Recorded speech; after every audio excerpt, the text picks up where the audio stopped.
മക്കളെ, ഇന്ന് നമുക്ക് കുറച്ച് നല്ല വഴുതനങ്ങ കിട്ടിയിട്ടുണ്ട്. ഇത് കണ്ടില്ലേ, ചുമന്ന വഴുതനങ്ങ. ആ വഴുതനങ്ങ വെച്ചിട്ട് നമുക്ക് ഇറച്ചിക്കറി ദൂരെ നിൽക്കുന്ന രീതിയിൽ നമുക്കൊരു നല്ല അടിപൊളി കറി ഉണ്ടാക്കാം.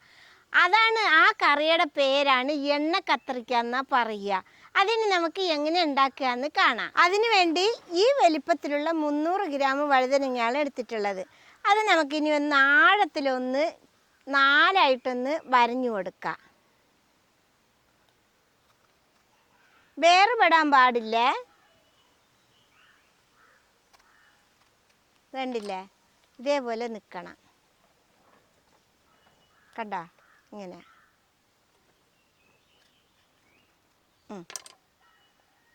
ഇതേപോലെ നിൽക്കണം കേട്ടോ. ഇതേപോലെ നമുക്ക് എല്ലാതെയും വരഞ്ഞെടുക്കാം. അങ്ങനെ ഇതായി എല്ലാതെയും ഇതേപോലെ മുറിച്ച് വെച്ചിട്ടുണ്ട്. ഇനി ഇതിവിടെ ഇരിക്കട്ടെ. ഇനി നമുക്ക് ഇതിലേക്ക് വേണ്ട അരപ്പുണ്ടാക്കിയെടുക്കാം. അതിന് വേണ്ടിയിട്ട് നമുക്ക് ചൂടായ ചട്ടിയിൽ ഒരു 3 ടേബിൾ സ്പൂണ് നല്ലെണ്ണ ഒഴിച്ചു കൊടുക്കാം. ഇതിന് ഉപയോഗിക്കുന്നത് നല്ലെണ്ണയാണ് കേട്ടോ. ചൂടായ എണ്ണയിൽ 1 ടേബിൾ സ്പൂണ് പച്ചമല്ലി, 2 ടേബിൾ സ്പൂണ് നിലക്കടല, കപ്പലണ്ടി. ഇനി നമുക്കിതിലേക്ക് ഒരു 6 ഉണക്കമുളകും കൂടി മുറിച്ചിട്ടിട്ട് കൊടുക്കാം. ഇനി ഇതൊക്കെ പാടെ ഒന്ന് ഇളക്കി വറുത്തിട്ടിഞ്ഞെടുക്കാം. അപ്പോൾ ഇതാ കടലയും മല്ലിയൊക്കെ ഒന്ന് വറന്ന് വന്നിട്ടുണ്ട്. ഈ സമയത്ത് നമുക്കൊരു വലിയ ഉള്ളി ചെറുതായിട്ട് അരിഞ്ഞത് ഇട്ട് കൊടുക്കാം. അതിൻ്റെ കൂടെ തന്നെ ഒരു വലിയ തക്കാളി ചെറുതായിട്ട് അരിഞ്ഞത് ഇട്ട് കൊടുക്കാം. ഇനി അതിലേക്ക് 1 നെല്ലിക്കയുടെ വലിപ്പത്തിലുള്ള പുളി ഒന്ന് പിച്ചിട്ടിട്ട് കൊടുക്കാം. ഇതിന് പകരം കുടംപുളി ഇട്ട് കൊടുത്താലും കുഴപ്പമില്ല കേട്ടോ. ഇനി നമുക്കിതൊന്ന് വഴറ്റിയെടുക്കാം. നന്നായിട്ടൊന്ന് വഴണ്ടി വരട്ടെ. ഇപ്പം നമ്മളിട്ട് ഉള്ളിയും തക്കാളിയും പകുതി വേവായിട്ടുണ്ട്. ഇനി നമുക്ക് ഈ സമയത്ത് ഇതിൻ്റെ കൂടെ തന്നെ ഒരു 1/2 കപ്പ് ചിരകിയ തേങ്ങ ഇട്ട് കൊടുക്കാം. അത് ഇതിൻ്റെ കൂടെ ഇളക്കി മിക്സാക്കി നന്നായിട്ട് വഴറ്റിയെടുക്കാം.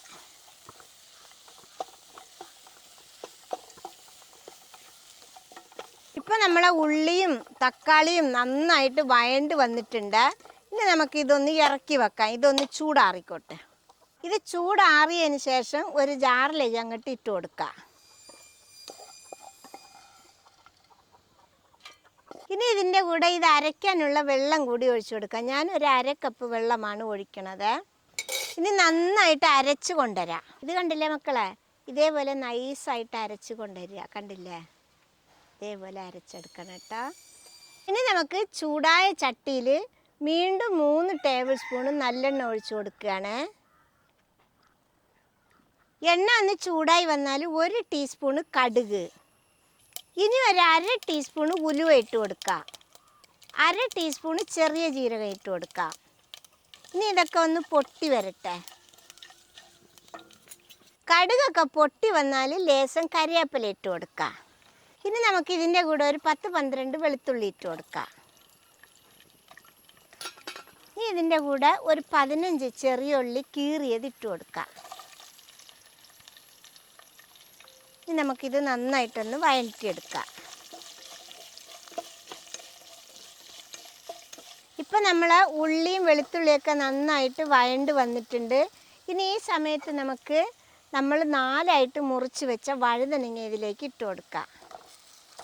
ഇനി ഇതിൻ്റെ കൂടെ തന്നെ നമുക്ക് 1/2 ടീസ്പൂൺ മഞ്ഞൾപ്പൊടി ഇട്ട് കൊടുക്കാം. ഇനി നമുക്ക് ഇതിന് നമ്മൾ ഉണ്ടാക്കിയ മസാലയും പാകത്തിനുള്ള ഉപ്പിട്ട് കൊടുക്കാം. ഉപ്പ് നോക്കി ഇട്ടാൽ മതി കേട്ടോ.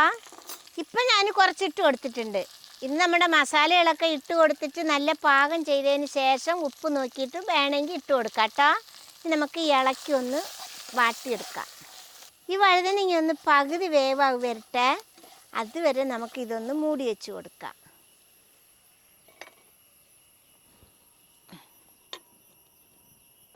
അപ്പം നമ്മുടെ വഴുതനങ്ങ പകുതി വേവായിട്ടുണ്ട്.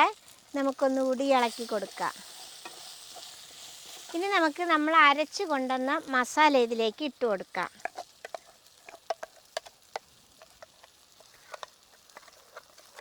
ഇനി നമുക്ക് ഈ ജാറ് കഴുകിയ വെള്ളത്തിൽ ഞാനൊരു 3/4 കപ്പ് വെള്ളം ഒഴിക്കണ്ടേ.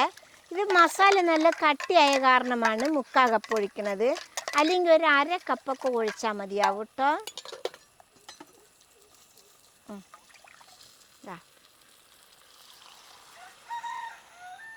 നമുക്കൊന്ന് ഇളക്കി കൊടുക്കാം. ഇപ്പം നമ്മുടെ കറി തിളച്ച് വന്നിട്ടുണ്ട്. ഇനി നമുക്ക് മൂടി വെച്ചിട്ട് ഒരു 15 മിനിറ്റ് ചെറിയ തീയിൽ വേവിച്ചെടുക്കാം കേട്ടോ. നമ്മൾ ഈ ഒഴിച്ച എണ്ണയൊക്കെ ഇതിൽ മേലെ തെളിഞ്ഞ് വരണം. അപ്പോഴാണ് നമ്മളെ കറിയുടെ ടേസ്റ്റ് ശരിക്കും അറിയുക കേട്ടോ. അതുവരെ നമുക്ക് കത്തിച്ച് കൊടുക്കാം. മക്കളെ, നമ്മുടെ കറി നന്നായിട്ട് ആയിട്ടുണ്ട്. ഇത് കണ്ടില്ലേ, എണ്ണയൊക്കെ മേലെ തെളിഞ്ഞ് വന്നിക്കണ്. ഇതാണ് നമ്മുടെ കറി ആയി എന്നുള്ളതിൻ്റെ അടയാളം. ഈ എണ്ണ തെളിഞ്ഞ് വരലാണ് കേട്ടോ. ഇനി നമുക്കിത് ഇറക്കി വെക്കാം. അപ്പം ഇനി നമുക്കിത് നന്നായിട്ടൊന്ന് ഇളക്കാം. കണ്ടില്ലേ, കുറുമ്പനുള്ള നമ്മുടെ എണ്ണ വഴുതനങ്ങ. അപ്പം ഇത് ഉണ്ടാക്കാൻ ഇത്രയേ ഉള്ളൂ പണി. മക്കളെ, അപ്പം എല്ലാവരും ഇതേപോലെ ഒരു പ്രാവശ്യമെങ്കിലും ഉണ്ടാക്കി വെക്കണേ. എല്ലാവർക്കും ഇഷ്ടമാവുമെന്ന് വിചാരിക്കണ്. ഇഷ്ടമായ സബ്സ്ക്രൈബ് ചെയ്യുക, ലൈക്ക് ചെയ്യുക, കമൻറ്റ് ചെയ്യുക, ഷെയർ ചെയ്യുക. മക്കളെ ഫോളോ ചെയ്യാനും കൂടി മറക്കരുതേ.